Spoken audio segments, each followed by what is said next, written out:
La tragédie turque avec une course contre la montre qui s'est engagée pour retrouver d'éventuels survivants. 72 heures après le tremblement de terre, les chances s'amenuisent, mais il y a heureusement, on va le voir, encore quelques miracles. Marie-Pierre Courtel. Il faut s'y mettre à plusieurs, mais surtout garder son calme. Pas de faux mouvements, tout pourrait à nouveau s'écrouler, et sous cet amas de béton, il y a encore une vie, toute jeune. Cédès, 9 ans, est une miraculée. Elle vient de passer 48 heures enfouie sous ces décombres et elle s'en tire avec juste des contusions sur le visage. J'ai couvert ma tête pour me protéger des pierres qui tombaient. Il n'y a rien eu de grave à part ça. Ma grand-mère était à côté de moi. Elle va bien aussi. Elle est sauvée. Moi je vais bien. Je ne suis pas blessée.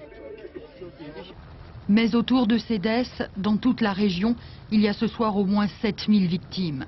Ce chiffre ne cessera d'augmenter dans les prochaines heures, mais les sauveteurs luttent contre ce souffle de mort.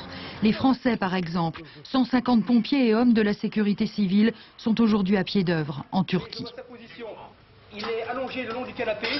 Ouais. Le canapé va jusque là. Allez, il faut faire vite quand même. Allez.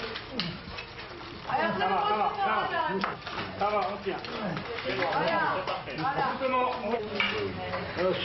Allez.